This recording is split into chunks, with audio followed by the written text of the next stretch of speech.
Hi, welcome back. Thought I'd just be weird for a second because, you know,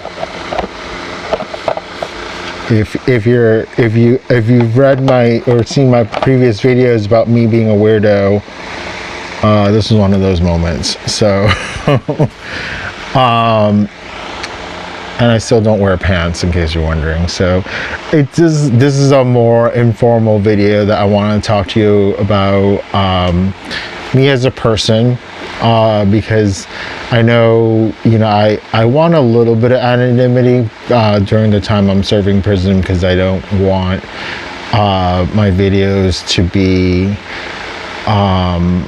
anything more than they are. They are strictly about education, about sharing experiences, and of course, being a convicted felon, you can get a lot of haters out there, and I think that's also why people start their channels after they get out, because then you've lived your life and then you're trying to move on and stuff like that. So I kind of want to talk about, like, hurt and pain, because I had done a lot of that as part of being an addict. And when you're an addict, you really one of the things you end up doing is you ignore reality, that you can end up doing things that don't make sense, that has no value, or doesn't, like, for example, if addiction is about getting high, you'll end up doing things that it doesn't in the end get you high, for one thing, but you're caught up in it because that's the process and the barriers and the hoops you have to jump through just so you can get high. And my personal struggles with addiction was really difficult.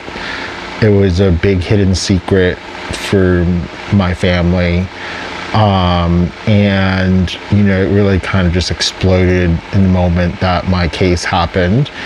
And it's been hard to talk openly about it before the case, I guess. Now we talk about it in a way that's very antiseptic, that it's about the clinical version of, like, cognitive behavioral therapy, and like what happens to your brain. It's hard to talk to my family about those things because I don't think they would ever understand. But talking to other people who've gone through addiction, and I've really invested a lot of my time while waiting for my trial to resolve, or my case to resolve, was that I spent a lot of time doing 12-step programming. And so being a part of that really helped me get a firm grasp of my problems with addiction, and even stuff like this, all this bizarre weirdness stuff is part of my addiction, believe it or not. That when I wasn't doing my what we call bottom line behavior, as in the actual acting out, I had what we call midline behaviors, which is or accessory behaviors or substitution behaviors. Those are all the same names for things that trigger you to act out your bottom lines. Or so if your issue is like drinking, like drinking alcohol to the point where you black out, that's your bottom line, is to not do that. But then what are some middle lines are, you find yourself going to restaurants that have a bar counter, right? So you say, I'm going to watch the sports game on TV. I want to sit at the bar, but I don't have to order a drink.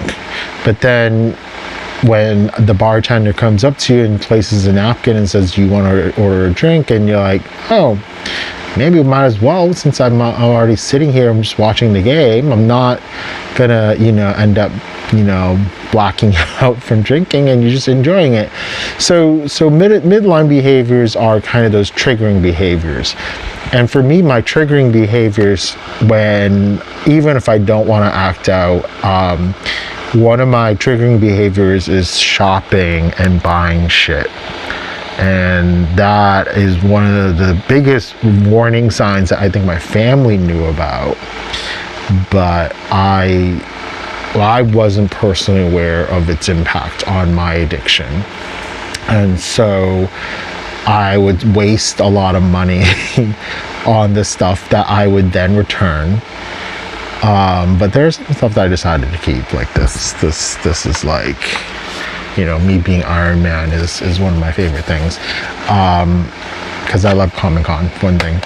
But I never was aware of just how bad my addiction was, and it ended up hurting a lot of people. So I'm telling you this not to try and say, well, I confess my sins, therefore, you know, nothing, you know, it's all forgotten or forgiven. It's not really that, because I want to share with you as the people who are watching me and trying to figure out, how did this person get into all this trouble, and, you know, why should we listen to what he says, because he's a criminal, right? So I think, like, my struggles are so common to everybody else.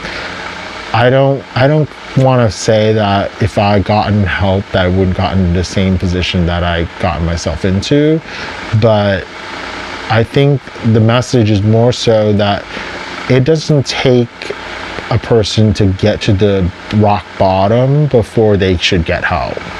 And we're all aware of people in our lives who sometimes can hit rock bottom, and then you then offer to help them. But then there are other times where you see somebody, they're in that, what, like I said, the midline, the triggering point, what we call being in a slippery position, right? If slippery slopes, well, you know, if you don't want to get into that, into any place that can end up leading to bottom line behavior, so like no slippery slopes, and don't go to slippery places. That's what we always say in our program. So and so helping your friends, helping your family, if there are hints that you see that people are slipping, that's what I'm encouraging for you to talk honestly with your family members about. All right, so a little personal chat. I hope you appreciate it, or not. So I'll talk to you guys soon. Bye.